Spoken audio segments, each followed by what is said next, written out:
Here we are on our Dutchman Astoria Platinum Series 3173 RLP. We're going to do a technical walkthrough just like a technician would do on the date of delivery on your units. We're going to go through the items on here, talk a little bit about the operation of them. We'll go into a little bit of information on most of these items. If you want more information on a specific item, go to our Helpful Hacks playlist on our YouTube channel for Great American RV, and you can find a deeper dive into operation diagnostics and maintenance on some of those items. Right now, we're going to go ahead and start in the front. First thing is our 7-way plug. Our 7-way plug connects obviously to our vehicle we're using to tow with. This is where all of our lights and everything will transfer through to the camper. And we'll also have a battery charge line that will charge your battery while you're traveling down the road off your alternator. And then you'll have your brake line from your electric brakes off of the truck onto the camper. On our side of our kingpin right here, we have our breakaway switch. This breakaway switch is the safety mechanism. We should always hook this loop somewhere on the rails or one of the tie downs in the bed of the truck, because if that's what fails, this is going to go with it and not do its purpose.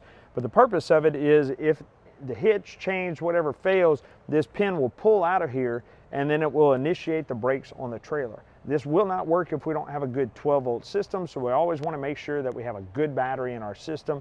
That way that safety mechanism can do what it needs to do. Off to the side of our front compartment under our kingpin, we have this on-off switch that controls our lights on the front cap. So from here we have our battery storage. Of course, our battery cables would be hooked up, and we have our battery disconnect. We have our options for power on and power off, and of course to remove that cover. Behind that we'll have some resettable breakers and some other items back there. Our power on is anytime we're plugged in, we want the power on so our battery is getting charged. Anytime we are powered off, that is going to be like when we store our unit not plugged in. Unless we are out dry camping somewhere or something like that, at that point you go ahead and leave the power on so you have battery power, you get lights and so on and so forth. If we're not using it, once again storing, just turn it off so we're reserving the amount of power in that battery. Here is our Lippert tire link system right here. This is a pre-wired system. It is ready for that tire link upgrade. So we have the power ran to it. We have the little adapter ready for that sensor to be plugged in here and the sensors to be screwed onto the tires so you can monitor your tire pressure. Now up here on the top we have our main system for our leveling. This is our main board. Our 12 volts runs to here, and then this runs that touchpad in that front compartment we'll go over in a little while, and all these run out to our jacks. You do have some 30 amp main fuses on there. We'll see our QR code for our Bluetooth. If we download the One Control app, we can actually connect this system to our Bluetooth app to where we can actually operate our jacks from our system. Moving on to the driver's side of our unit. In our first compartment right here, we have one of our LP tanks. On the other side, that front compartment, you're gonna have another one. On this side, we can see we have that dual propane regulator to be able to run both tanks. We leave both tanks on at the same time. We can use this selector valve and we can see which hose is running to this one. The other hose will obviously run to the other one. We choose that as our primary tank or the other one, whichever. And that little dial on there is either going to give you green or red, green meaning full, or still has some in it, and red meaning empty. So once that primary tank that you have selected goes empty, it will begin to pull from the secondary tank. That way you are not interrupted while you are using your propane. Now, if we go and check it and we see that dial is red, well then that means our primary tank is empty. If we were to turn that valve to the other tank, it should change if we have enough in it to change that to a green. We can remove that tank and go have it refilled. Here we have our pass-through base storage right here. If we look right on the inside of this, we do have our electronic leveling system for our auto level. Just like we had talked about under there, it is Bluetooth capable. We can download that One Control app and Bluetooth it to our phone and operate those jacks from there. Besides that, we'll go ahead and go over how to operate it from that panel. Here we have our LCI electronic leveling system. This is for our leveling jacks on our unit. Kick it on, and right there on the screen we have our voltage. Voltage is very important on this system. If we don't have a good 12 volts, good battery, this system may not operate correctly. So keep that in mind if you have any faults or issues with the system or errors. Right off the back, when you enter this screen, you can manually go in and start operating your jacks. So when you kick it up and you want to operate just those front leveling jacks, you can just hold that button down. Orange indicator will indicate those are the jacks that are operating. You can also operate them left and right, and same thing if you retract, hold down that retract button and you can hold down the front button and it will drop down. That's only jacks that mode will operate. Right here we'll go into our arrows. This will be what gets you a little bit further. So auto hitch height is after you have auto leveled your unit. So let's say you disconnected from your truck, you went into auto level and you were done camping. You're going to hit that arrow, go into auto hitch height, press enter, and your unit is going to return to the same position you were in whenever you disconnected your truck or pretty close to it, so you can back right up to it and your hitch should line right up. Our next mode is our auto retract all. After we have hooked that hitch up, we're locked in and we're sure that that hitch has the kingpin and we're not going to cause that thing to come off or anything like that. We've checked everything. We can go ahead and hit enter, and this will retract all of our jacks on our unit to where we are ready to head to our next destination. Next mode is auto retract rear. This is only going to bring up the rear jacks and leave your front landing gears down. Our next mode is our manual level mode. So if we want to manually level our unit ourselves, we can hit enter, go into this manual mode, and it's going to tell us where our degree marks are as far as how off level we are. So this will change as you level your unit. Now you have control of all of your jacks, your front and your rear, and then you can adjust it left and right. And like I said, you can see those degree marks kind of change as you level out the unit. Once again, if we have gone too far, we need to retract a little bit. We hold down that retract button until it lights up, and then we can operate whatever ones we wish.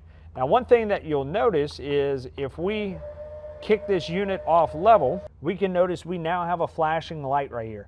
This indicates that the front is low. So if we're doing that manual mode, it just makes it a little bit easier. We go ahead and hold that button down. We can also notice our degree mark is climbing right there. And obviously we've hit 0 here. Now we have an indicator that is green. That's letting us know that the unit is level. Same thing on the outsides here. We have more red lights that will indicate if those angles are unlevel. If we hit it one more time after that manual mode, that brings us to our regular ready screen.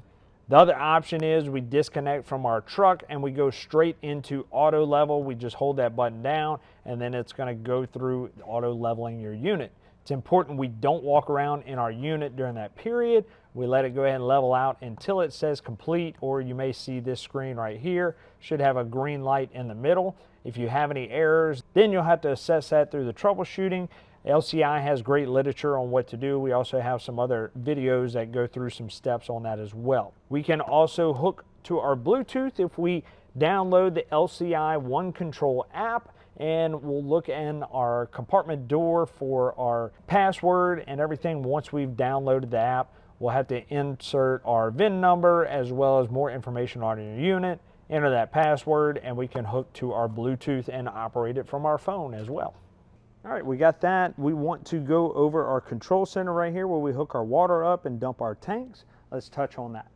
Here in that control center, we do have a motion sensor light. We can turn it to 1, and that will have that motion sensor activate. When we open that compartment door, it will automatically turn on. When we close it and it senses no motion, it will turn off. And number 2, we'll keep it on all the time.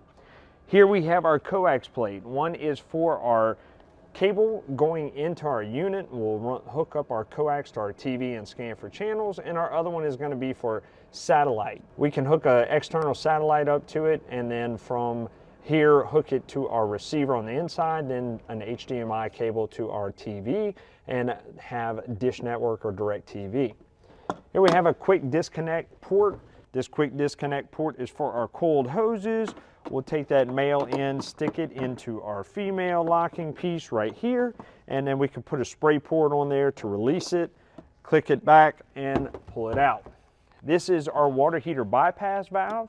This valve is for winterization. We would turn that to bypass our water heater system if we want to put antifreeze in our lines. Here we have our city water connection. Our city water connection is for our city water. If we have water at the campground where we're hooked up, We run that water through the bottom of here into here, and this will supply water to all our fittings in our unit. To the right of it is our black tank flush. Our black tank flush is to flush out that black tank, which is our sewage system. We'll go over that in just a second as we move down to the other valves. So here we have our black tank and our gray tank. Our black tank is our toilet, sewage, anything that goes down the toilet. Our gray tank is our showers and sinks and anything like that in our unit. Our gray tank, as long as we have that sewage hose hooked up to a port at the campground, we can leave our gray tank open all the time and allow that water to drain straight out of that tank. Of course, if we're dry camping, we don't have that hookup, we want to leave that valve closed. Our black tank, however, we want to leave it closed all the time unless we're emptying our tank out. We would go ahead, pull that valve, flush out our system, let it all drain out, then we hook a water hose up to our black tank, and there is a spray port inside that tank that this goes to, and it will help flush out that tank. Now once we are done, we want to close this black tank valve off and put a little bit of water in there, 2 to 3 gallons. That way anything that's in that tank doesn't solidify. That water can slosh around in there and help clean it out. And we can do that through here, or we can just go straight to our toilet and push the valve there for a little while until it fills up with a little bit of water. Like I said, 2 to 3 gallons is enough. You don't want to leave it empty. The main thing behind keeping this valve closed during camping trips and all the time, unless you're emptying out your unit, is if there are any components in there that dry up, toilet paper, sewage, anything like that, it can't be cleaned out once it's dried up. So that's going to cause what's called dry tank, and it's going to ruin that tank and it will have to be replaced. So do not leave this valve open unless you are flushing out your system or draining it. Keep it closed while you're camping. Down here you'll see this black cover right here comes off. We can run all of our water hoses and coax cables through here to do the hookup. All right, so we're past our first compartment with our pass-through. This is that black tank flush connection that we were talking about that we're going to use to flush out our black tank. Coming down the very first port right here, that is going to be where our black tank stuff comes out of, right? Our one right behind it, we'll notice is a smaller pipe. That is our second gray tank. So our first gray tank is also going to drain out of this first valve too. This second gray tank is going to be separate from that system, and you have another hose valve right here. We can leave that one open all the time once again as well if we have a hose connected. Now up here is our Girard tankless water heater system. This is going to be on-demand hot water. It's a gas appliance, so as long as you have it on, it'll be running and giving you hot water. Here is our Dometic gas operated furnace. It is going to run whenever you initiate it on that thermostat on the inside, and that is our exhaust for it. That's going to get a little warm, as well as this exhaust right here on our tankless water heater system. We're also going to notice in between our 2 exit valves for our sewage and gray water is a red and blue line. Those are your low point drains that we talked about when we talked about the winterization. This is where we would open those up and let that water drain out. All right, on the back corner of our unit, we have our slide out, of course. This is a cable slide indicated by the cables we have on the top and bottom of the sidewalls of our slide out. If you want more information on that cable slide, we have that in our helpful hacks section. Here we have our 50 amp twist lock cord. We'll go ahead and put that in and turn it to the right to lock it in. We have that retainer ring that we want to tighten up to make sure that it doesn't get pulled out. We don't have any looseness in there causing any arcing on that cord. Once we're locked in right here, then we can plug into our shore power at our campground. Want to make sure that our ACs are off so we don't cause any surges to our compressor. On the back corner here, we have our freshwater connection. If we pull that little black cap off, we can notice that we put a hose in there and we can fill our onboard freshwater tank. That onboard freshwater tank is used when we go camping somewhere that doesn't have a water faucet to be able to hook our water hose up to our city water connection. We'll fill this tank up prior, and then we kick on our 12-volt water pump, and that will supply water to all of our fixtures in our unit.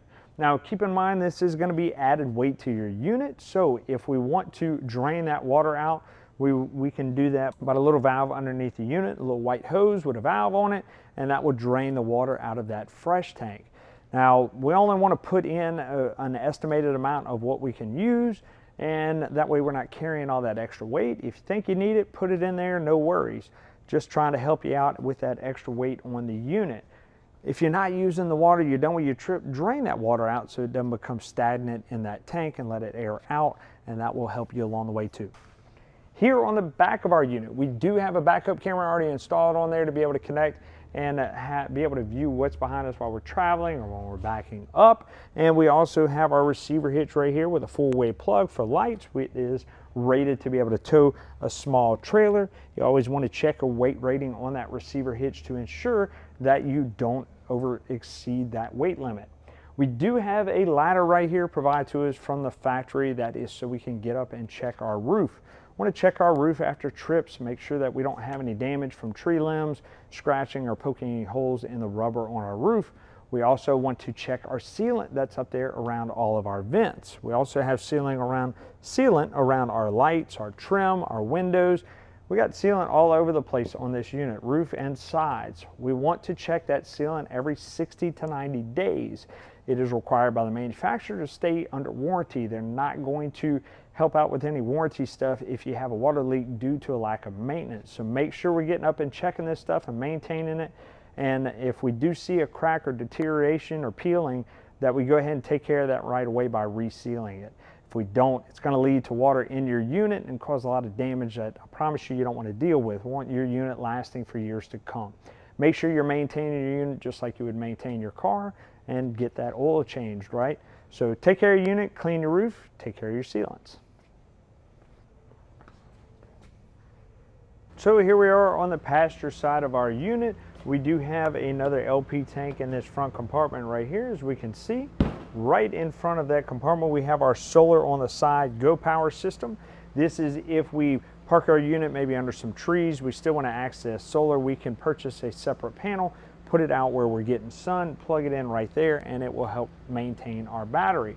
Speaking of our Go Power solar, we do have that solar controller mounted right here in that pass-through compartment. What that does is that transfers that solar power into charging energy for our battery system, and all we can do really is we monitor it. We see that it's working through here. There are a few settings in there, but it's kind of a set it and forget it type system unless we add more panels or more batteries. If we want more information on that, we can go to that Go Power solar system and get more information on that controller. Now in our pass-through compartment, we also are prepped for our inverter system right here. If we go ahead and get that inverter, we can install it right there. All the wiring is already there. Now what does an inverter do? It changes 12-volt battery power to 110 power. So if we're out somewhere, we don't have a plug-in, we're staying for a short period, or we've mounted our unit with several batteries, we can use that 12-volt power to operate small appliances like coffee maker or things like that at our 110 outlets when that inverter system is initiated. We also have a 110 GFCI protected outlet in here, as well as a little switch to operate our lights in that front compartment. So at our entry door, we'll notice that when we grab that door, we feel a little bit of resistance. That is our friction control door hinges on here. That keeps the wind from slamming that door shut. So you will feel some resistance on that. We also have our solid steps right here. Solid steps, to store them, we just lift them up. We have that blue lever here on the left side. We want to pull that and make sure we're latched into that frame real well. Also want to make sure that our entry door is all the way open, that way we're not catching that screen by the handle right here. To pull it down, we just pull that blue lever, grab it, pull it down, and we can set it on the ground. Now, important thing, after we auto level our unit, we want to make sure we level our steps. Now to do that, we have these little silver buttons right here. We push on those and we can extend or retract those legs and find our level position on our steps. We do this for two reasons. Number one, we have nice level steps, but number two, we want to make sure that we're not hitting the bottom of our door frame here on the frame of our steps and causing any damage, and that would also ensure that our threshold is seated properly so our door will close. Now, of course, above me we have our 12-volt powered awning as well as our 12-volt powered lights, initiated by the switch on the inside. Now, our awning is a sunshade mainly. It can tolerate a little bit of light rain, and of course we're going to have dew on it, maybe even some runoff for our AC. Now, one thing that we need to make sure of is we don't allow any water to pool up on that awning. In order to keep that from happening, we have these knobs here on the side. We come over here, we grab our awning arm, we can pull in, and then we tighten up that knob to keep that awning pitched. We don't need a lot, we just need it pitched a little bit so that water will run off. You can do this in the rear of the awning or the front of the awning. We also have that second awning on this slide out. That will work the same way, same thing. We got to pitch it to one side or the other so that water will drain off of that awning. We also want to make sure that we put it back whenever we go to retract that awning, loosen that knob so it can fully operate and retract properly without any damage. Now another thing is, anytime you leave your camper for an extended period of time, roll that awning in. You have a bad storm coming in, roll that awning in. That way the wind doesn't catch it, the rain doesn't tear it up. Otherwise this is going to become an insurance claim, and it's a real pain to have to tear all this off your unit, plus end up having to pay out of pocket for deductible or to have it repaired. So here, still on the driver's side, our second slide out right here, which is also once again another cable slide. We have our bracket for our outdoor TV that we can install right there, and we have our 110 outlet GFCI protected and our cable for that and that outdoor TV. This cable port provides us with either air antenna from that rooftop antenna or cable if the campground provides it. Another thing about this is, once again, GFCI protected. You heard me talk about it in the outlet in that front pass-through compartment as well. And we're also going to have GFCI protected outlets around our kitchen and bathroom areas too. Now all those are going to lead to one main GFCI outlet that's going to have those two buttons on it, reset and test. If we have an issue with these outlets, we want to go there and see if that fixes the issue. If it doesn't, unplug your griddles and everything you have plugged in everywhere and see if we're not over amping the system. It could also be because one of the outlets is wet, so we want to check and make sure that that's not the problem. On the rear of our unit, we'll see that little bar right there. That bar is if we have that griddle, we can go ahead and attach it up right there, and we'll see a quick connect gas port under our J-wrap right there that we can hook up, and it's going to pull off of those LP tanks in the front. All right, so we have our control center right here, right when we walk in the door. This is where we can monitor all of our tank levels right here and our battery level. If we want to download the Lippert Connect app, we can go ahead and hold down that Bluetooth button, and then we can connect to that app on our phone, and then we can actually operate a lot of this stuff from the app if that's what you want to do. Our interior button right here, that controls our interior lights. Our exterior controls our exterior lights. Our water pump, that is, remember that fresh tank in the back corner that we filled? That's what we're going to activate to give us water at our fixtures if we don't have a hose bib for that city water connection. So we kick that on. If you do have city water, leave that water pump off. If you hear that water pump running and nobody is using the water, you want to turn that system off. It might mean that you have a leak somewhere, or that your tank is empty. We just want to make sure that we don't burn that water pump up. So if you hear something out of the ordinary with that water system, just shut it off. We have our controls for our two awnings and all three of our slide outs right there. Pretty basic, in and out. And of course, this is all a 12-volt system. If we have any issues, we can go to that 12-volt fuse panel and make sure none of those fuses are blown. So right below that panel, we'll notice that we have our Girard tankless water heater system, as well as our Max Air Control and our Furrion AC system. We'll go over the information on our Max Air fan right here. We have that fan in our kitchen. Pretty self-explanatory. Our fan has 4 speeds. We can go ahead and kick it on. We have our vent open and closed to be able to exhaust that air out, and then our fan off to shut that system down. We have some more information on the water heater and the Furrion thermostat. We'll go over that now. Here we have our Girard tankless water heater control. We have our Celsius Fahrenheit button right here at the top left to swap between the two types of temperature. We have our on-off button, and we have our up and down that will change the temperature that we have set for our unit. Now, once we initiate our hot water, you'll see a couple of things happen. You'll see our temperature up here change to our output temperature, which is the temperature of the water coming out of our tankless water heater system. We'll also see a shower head icon at the bottom right. That shows that water is in use. And then we'll see our fan icon on the bottom left, lets us know that our tankless water heater system is initiating. Once we see the flame that pops up in the middle of our unit, that means that our system is actually heating that water, and we'll see that temperature begin to increase. Now, these systems only run for 20 minutes before going into a shutoff mode. In the event that you're still using hot water after that point, just turn the hot water off and turn it back on, and it will reinitiate and begin to heat water again. We'll start with our cool option first. Our cool will cool the air throughout our unit. We of course set our thermostat to whatever point we want it to be, and we have our fan speed options. We have low and high. For low and high, that fan will run all the time. Now whenever we want that fan to cut off, whenever the compressor cuts off, much like we likely do at home, we have it on auto. That system will shut off and on with the compressor. Our next mode is our heat mode. Our heat mode activates our gas-powered furnace on our unit. We choose our set point, and our heater will come on whenever necessary. There is fan speeds on here, but it does not change the fan speed on that furnace. It is a single fan speed on there controlled by the furnace board. Our next mode is our fan mode. Our fan mode simply circulates air throughout our unit without cooling it or anything. This will come out of our rooftop air, and we can just change from high to low to control that fan speed if we wish. That fan will stay on the entire time when we have it in our fan mode. Our last mode is our dry mode. Our dry mode is like a dehumidifier. We can choose our set point, and it will cool our unit down to that set point, and it will continue to cool past that, but alternate every 6 to 10 minutes off and on.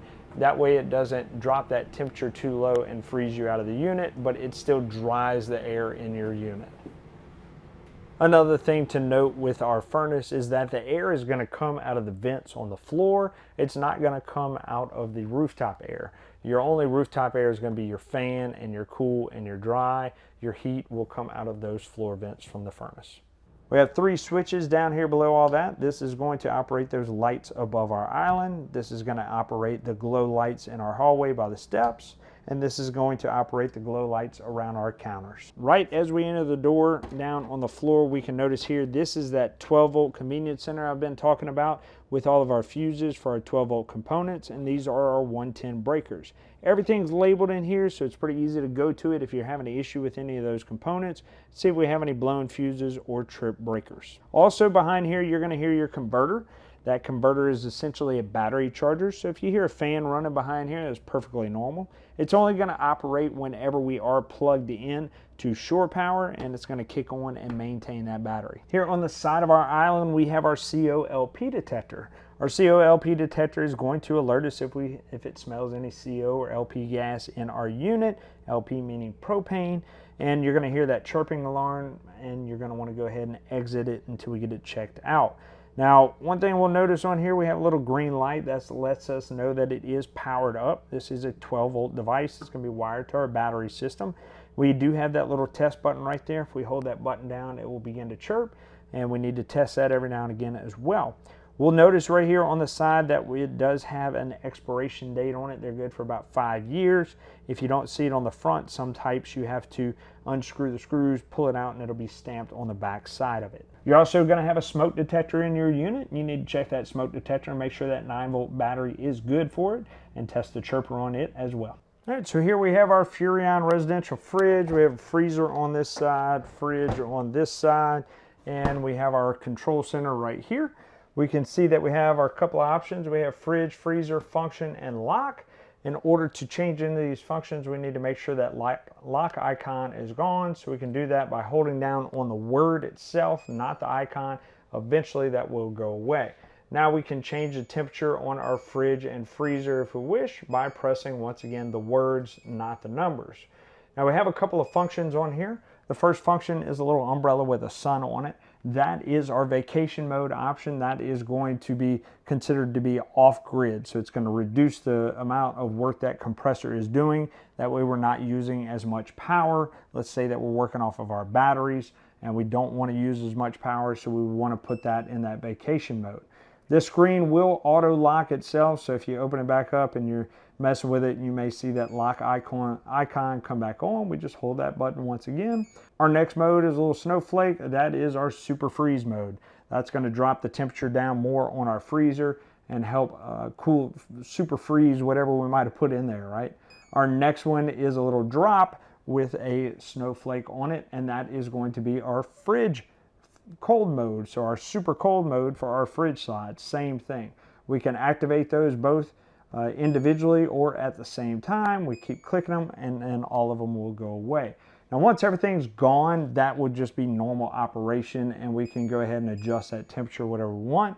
The other ones are set already for those modes. Now we're also going to have an option on here if we store our unit, we want to put it in, they call it a low power mode. It's basically turning everything off.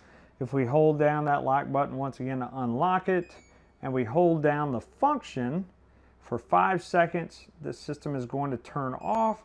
We'll notice some dashes right here. That shuts your compressor off, that shuts the lights off inside the fridge. That's basically how we turn this system off.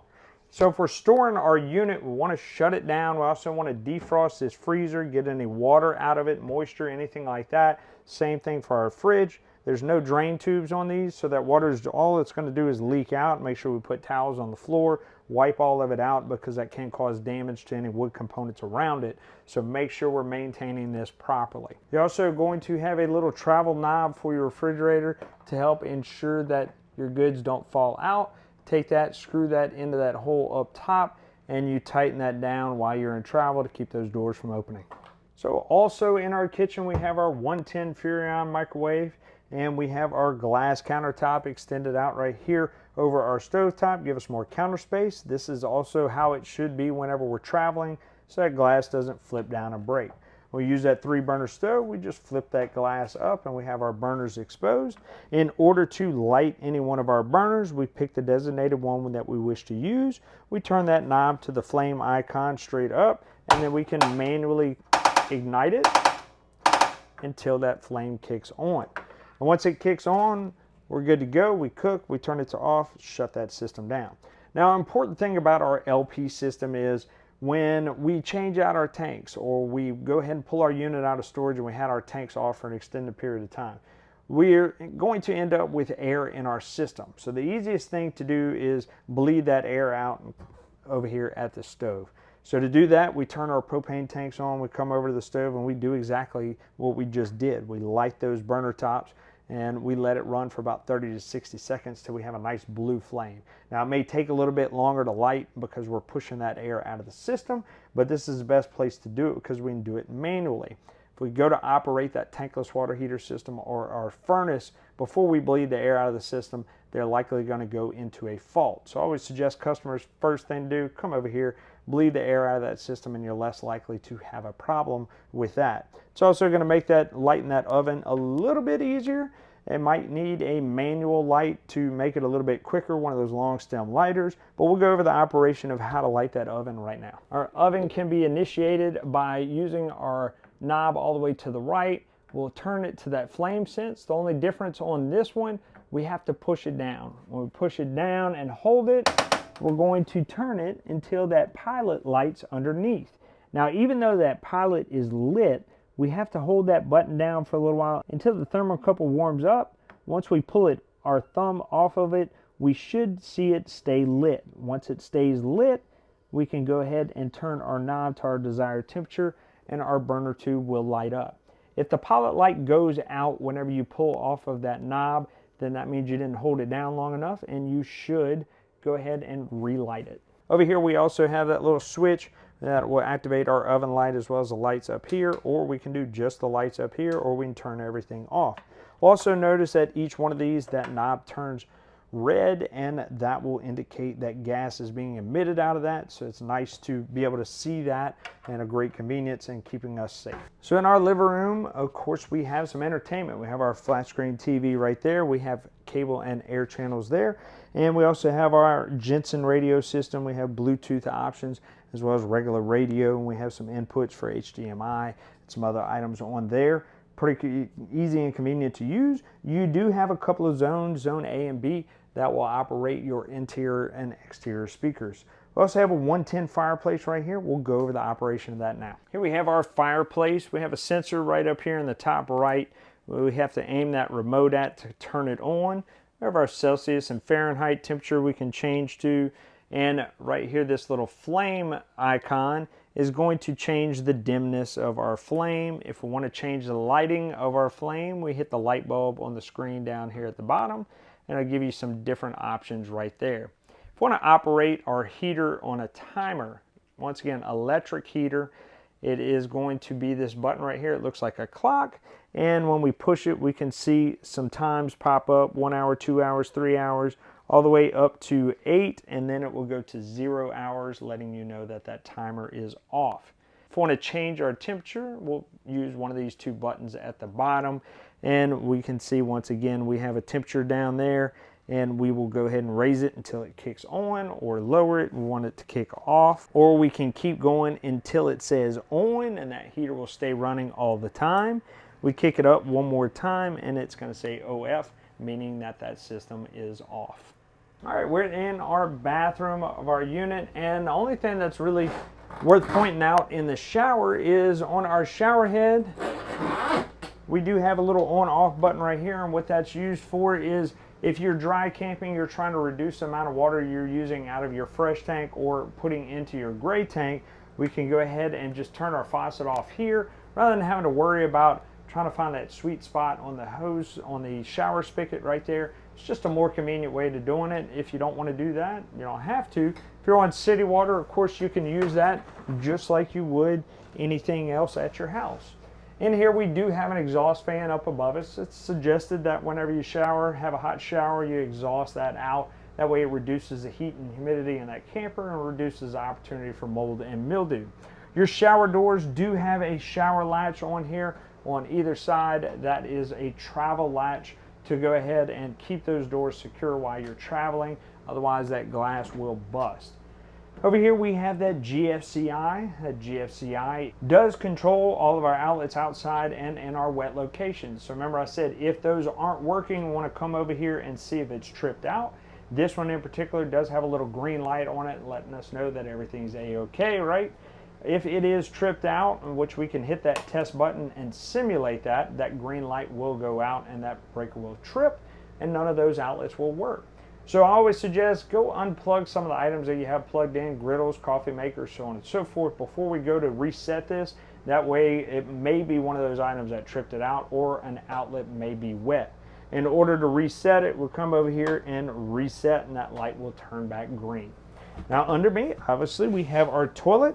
Our toilet is pretty basic, right? Just like one at your house, except we have a foot pedal to flush it down, and we only use RV toilet paper. If we don't use RV toilet paper, we're going to clog our tanks up and it's never going to drain. So make sure RV toilet paper only. If we're using number 1, we hit that pedal and we just flush it down the drain. If we're doing number 2, solids, barely depress that pedal, and we'll want to fill that bowl up about halfway to 3/4 of the way so we have enough water in our bowl to flush those solids down the tank. If we don't, we could end up with some clogging in the pipes on the way down. So this helps make that an easier process. And once again, we want to leave fresh water in that black tank. If we want to do it here rather than the black tank flush, just hold that pedal down and we can just begin to fill it up with several gallons of water and we're good to go. Make sure we're adding our chemicals. We'll just drop it down the toilet and follow the directions on that chemical bag.